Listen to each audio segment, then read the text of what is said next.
Madame Stucci demande maîtrise de la langue. Est-ce que c'est égal à un savoir rédactionnel? Et là, peut-être que je vais laisser Franck répondre à cette question.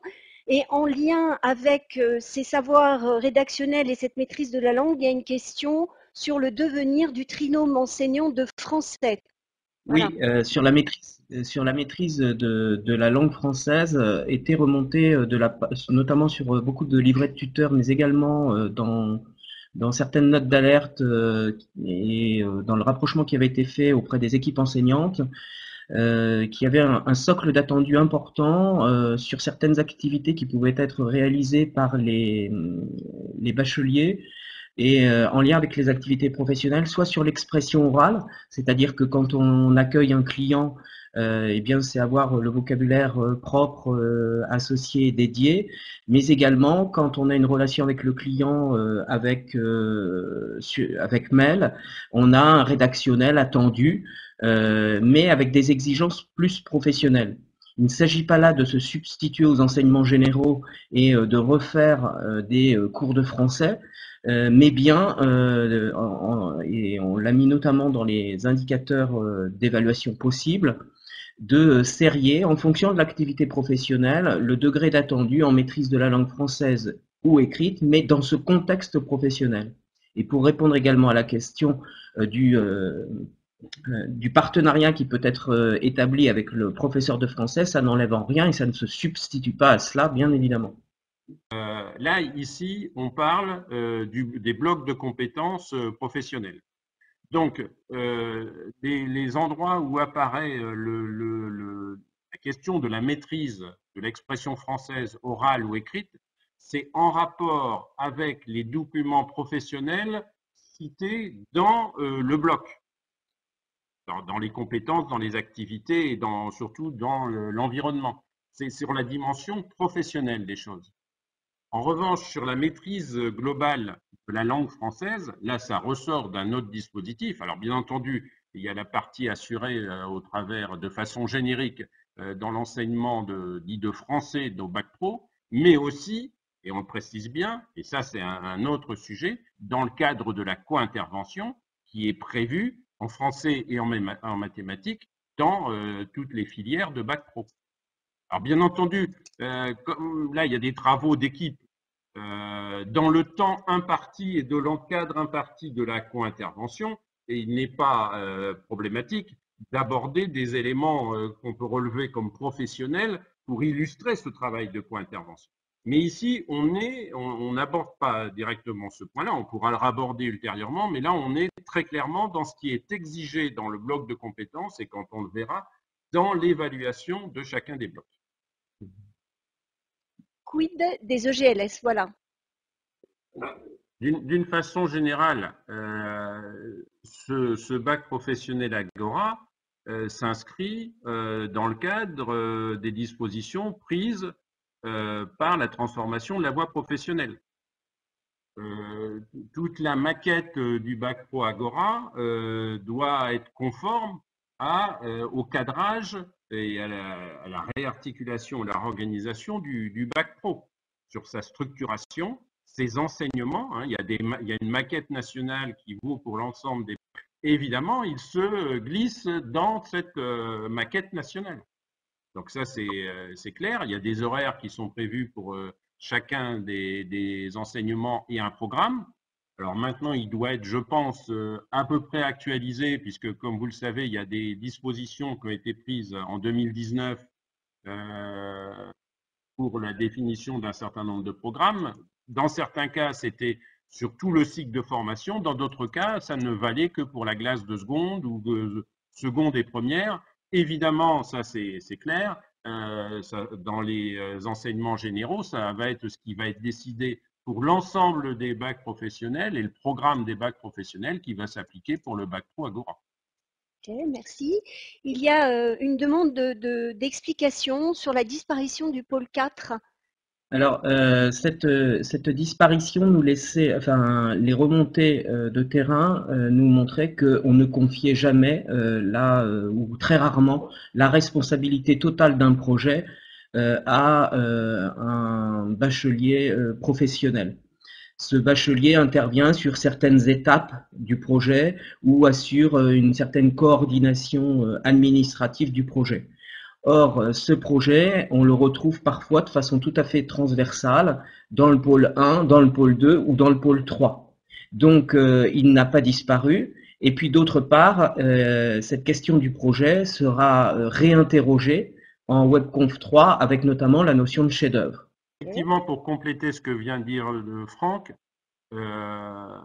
la conduite de projet, répéter ce qu'il vient de dire, hein, la conduite de projet n'a pas été jugée au niveau pertinente au niveau du bac pro. C'est plutôt au niveau BTS. Sachant qu'un nombre de plus en plus important de titulaires du bac pro poursuivent, et en particulier vers le BTS, ils auront l'occasion d'aller plus loin s'ils poursuivent vers le BTS. Donc, et comme par ailleurs, on y reviendra, enfin on l'a déjà vu, mais on va y revenir, les activités et les tâches proposées dans les blocs 1, 2, 3 sont plus riches, un peu plus vastes, un peu plus importantes que dans l'actuel bac GA. Donc il fallait, entre guillemets, faire de la place pour pas surcharger. Donc c'est volontairement qu'on a enlevé certaines activités et de fait certaines compétences qui allaient avec pour permettre de traiter dans le temps imparti et surtout au niveau souhaité les 3 blocs emblématiques de ce bac pro Agora. Je voulais également réagir sur la question des ateliers rédactionnels qui a été posée dans le chat. Le fait de recourir ou pas à des ateliers rédactionnels, d'ailleurs, dans certains établissements, ça s'est extrêmement bien passé, ça a eu des effets extrêmement positifs et bénéfiques. C'est une modalité pédagogique que vous êtes en droit de pouvoir utiliser. Ça fait partie de votre liberté pédagogique si vous avez, si vous souhaitez poursuivre cette expérience réussie ou préférez aller vers une autre modalité pédagogique. Mais notre volonté n'est pas de substituer ou de supprimer des choses qui marchaient déjà très bien. Hein, mais ça n'était pas partout ressenti de la même façon non plus. Une autre question sur le passeport professionnel. Et sur son maintien ou non, comment est-ce que ça va évoluer sur Cerise, etc. On va répondre sur le sujet. Alors très clairement, le passeport professionnel qui apparaissait dans le référentiel GA, et en particulier, mais pas seulement, en termes d'éléments support de la certification, on va le dire comme ça, n'apparaît plus du tout dans le référentiel de certification du bac pro Agora. Pour différentes raisons.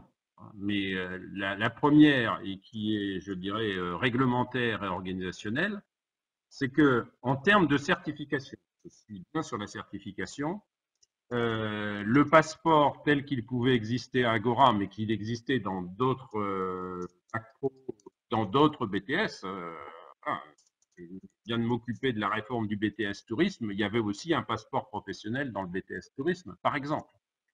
N'est pas en cohérence avec la logique des blocs de compétences. La logique des blocs de compétences, c'est pour ça que je l'ai mis en introduction et j'insiste bien là-dessus, c'est que l'évaluation se fait par bloc. Elle est disjointe. Chacun des blocs est évalué et l'ensemble des blocs, l'évaluation des blocs, permet d'accéder au diplôme. Il n'est pas possible, quelle que soit la forme et quelle que soit l'appellation, parce que là on parle de passeport professionnel, dans d'autres cas c'était des livrets de professionnalisation ou d'autres documents de cette nature, qui en termes de certification donnaient l'occasion de balayer l'ensemble des compétences, en tout cas l'ensemble des compétences professionnelles. Et là c'est contradictoire avec la notion d'évaluer de façon dissociée par bloc.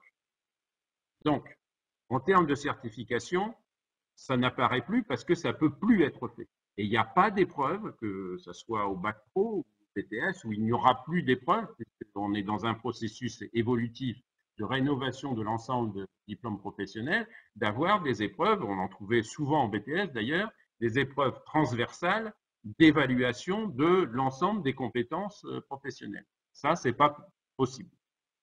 En revanche, pour en revenir sur la logique des professionnels, quel que soit le support, hein, parce que Cerise, parce que ça a été évoqué, Cerise, c'est un outil, hein, donc très intéressant, certes, mais il y avait d'autres outils possibles, et d'ailleurs, il y en a eu. Je ne parle même pas d'outils, je parle de principe. Sur le principe, ce passeport, ou la logique du passeport, avec la description des modalités et du suivi de l'acquisition des compétences et surtout des traces des modalités de l'acquisition des compétences, c'est ça qui est à la fois du côté de l'apprenant et du côté du formateur. Et là, je parle bien de formation, peut être et reste toujours d'actualité et toujours utile. Donc, pour répondre très directement à la question, le passeport professionnel en tant que modalité et a fortiori outil de certification avec Cerise, ça c'est une modalité, mais en tant que modalité de certification, c'est plus possible dans le bac pro comme dans tout diplôme professionnel. En revanche, comme modalité de suivi de l'acquisition des compétences en termes de formation, voire même de préparation à l'évaluation ou de préparation à l'écriture d'un CV, d'une insertion professionnelle, bien entendu, tous les éléments, toutes les règles et toutes les approches ont encore toute leur valeur dans le domaine de la formation. Et on sera amené à le reprendre, hein. On va en reparler dans le cadre de la WebConf 3, en particulier le lien avec l'évaluation. Franck, je me permets de te couper. Il y a encore une question qui émerge sur le chat maintenant au sujet de la certification intermédiaire pour ce nouveau bac Agora. Alors, normalement, la certification intermédiaire n'existe plus. On aura donc, lorsque Alain vous disait qu'un élève qui n'aurait pas eu son baccalauréat, mais qui est en droit de demander de ce qu'un bloc de compétences soit validé, on parlera d'attestation de bloc. Juste un instant, si tu permets, Franck, pour compléter deux ou trois points dans ce qui a été dit. Deux remarques. Il faut bien dissocier de ce qui est la certification, et donc tout ce qui est dans le référentiel de certification qui s'impose d'une certaine façon aux formateurs, de tout ce qui relève de la formation.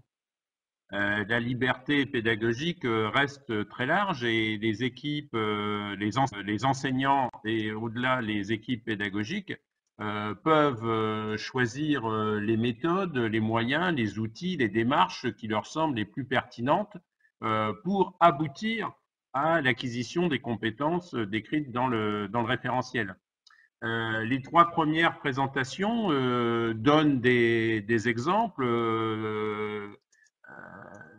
réfléchis, construits, etc., mais évidemment qui peuvent être repris, adaptés, étalés dans le temps sur le cycle de formation en tant que de besoin. Hein. C'est le travail, le très bon travail fait par les collègues qui ont présenté, et puis ça va venir dans les autres scénarios pédagogiques ou démarches pédagogiques qui seront présentés dans les prochaines WebConf, sont des éléments de support ou d'indication pour les enseignants et les formateurs d'une façon générale. Mais en aucun cas, il y a de dispositif prescriptif.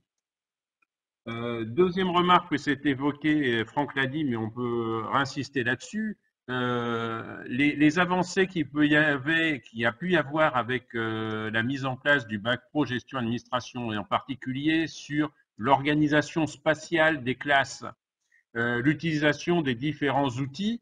Globalement, il n'y a pas de vrais outils nouveaux qui sont obligatoires, qui ne l'étaient pas dans la formation gestion-administration.